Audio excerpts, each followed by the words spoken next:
Hello ladies and gentlemen, Holotide here, and if you're like me, you are so excited for Battlefield 6. After watching all the trailers and reveals and the little content creator tournament thingy-mabobber that they had, man, the game looks good. It is really giving major return of the classic energy, but that doesn't mean everything is sunshine and rainbows. I'm gonna go into both sides of the coin in this video, talking about what I'm excited for, the pros, and things that I am extremely worried about, the cons. But is this it? Is Battlefield back? Is this the Call of Duty killer and all that stuff? People love to throw those terms around. Not here, though. But it is really looking like if they nail everything, this game is going to be massive. So just a quick recap. The campaign trailer dropped last week. It had wild destruction in it. Helicopters were crashing, bridges collapsed, all this stuff, just falling apart. It really felt like Battlefield chaos. Then EA held the multiplayer reveal event with a live stream where they confirmed that the release date is October 10th. They also had the beta plans laid out. There's early access from August 7th through the 8th and open weekends on August 9th through the 10th and August 14th through the 17th. You can sign up for Battlefield Labs, and you were also able to get a code by watching Twitch streams, and I'm not sure that that's going to be available for the early access since it's only like a week away now. So let's talk about what's actually in the game real quick. It feels like they've taken a huge step back in terms of what they imagined Battlefield to be with like Battlefield 2042. So traditional classes are back in a sense. There's the Assault, Engineer, Support, Recon. There's new things like the ability to drag and revive your teammates. All this stuff really does feel like traditional Battlefield.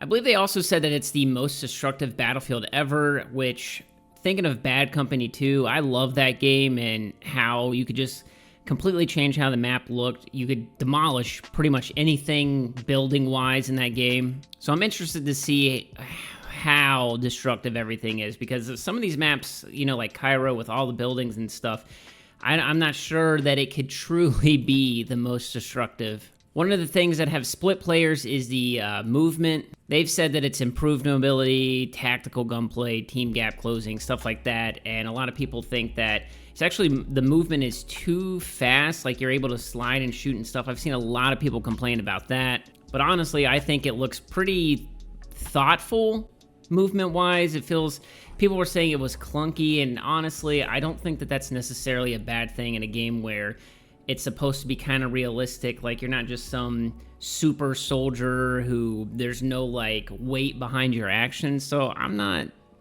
so upset about that. I believe they also said there's going to be 9 maps at launch, including Operation Firestorm. Another thing that people have been complaining about is the campaign, how it's like not like Russian versus US or China versus US and stuff. It's like a private military group. Whatever, I don't know.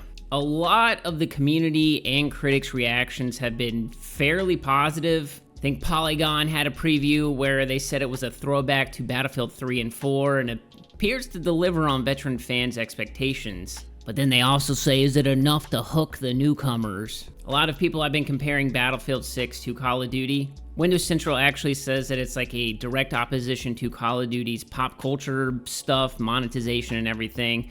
Battlefield and EA and DICE have said that they want the game to be grounded and more realistic, and I want to believe that. EA is also talking about how this is a platform, something that they're putting massive investment in. And with things like the new Portal mode, the revised Portal mode, I guess it's not technically new, but I really do feel like they're expecting this game to last at least 5 years. People are talking about, we're insanely back. All the fans seem pretty hyped. I have seen a lot of people question some decisions, but for like all the good things, it definitely feels like there's nostalgia in this that has been delivered. They've been using Battlefield Labs and have player-driven feedback and testing. I feel like how they're approaching content and the platform with Portal coming back and rebuilt with custom content, I really don't feel like they're just gonna move on from this either. And I also think with how the gaming landscape is right now, this game is ripe to take over. Like, it really has an opportunity to be massive in the FPS market. Now, some of the things I am worried about are how it has a massive budget. It's supposed to be like over $400 million already, and EA wants there to be 100 million players on the game, and you got to make money somehow.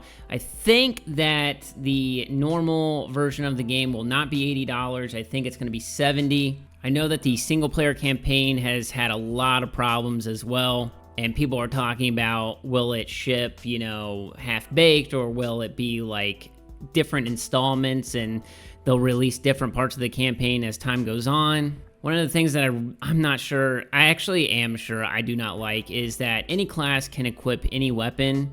Now, there are perks and gadgets that are class specific, but I really don't like that any class like Recon he can use any assault rifle and stuff. I know in the old Battlefield games, like, there were some cross class weapons, you know, like carbines and stuff that you could use, but they weren't necessarily like the strongest weapons and stuff like that. So I'm not a big fan of that. I really am not. I think influence and transparency between like EA, we know the marketing and stuff. There's millions of dollars being sent to influencers and events and trips and things like that that will generate hype, and it's really hard when you're getting paid a lot of money to talk negatively about a game. Fair warning, I have not played in Battlefield Labs. I have not been paid by EA. I haven't gotten anything from them. So this is all from my own point of view. But I do think that biased coverage is a real thing and inflates community expectations before the game is even out. I know they were talking about how destructible everything is, but it kind of feels more curated than dynamic. I also think it's worth noting that most of the core Battlefield developers have actually left DICE, and, you know, looking at the past entries with like 2042 and Battlefield 5 and even Battlefield 1, like, it's just felt like miss after miss, and they were really getting away from everything that made Battlefield Battlefield, and it's hard for me to be like so hyped and really trusting that it's gonna deliver just because I've been burnt so many times, and that's not just from Battlefield, that's like across gaming in general. Now, while other games are, you know, like firmly in the slop era, Battlefield 6, as of right now, really does feel like it's trying to get back to its roots and make a Battlefield game and not compete directly with all these other games, but really own their niche. And I think that when you do that, you're actually more successful. But we're gonna see. Let me know in the comments down below how you feel. If you guys are new to the channel, make sure you subscribe, and I'll catch you guys in the next one. Peace.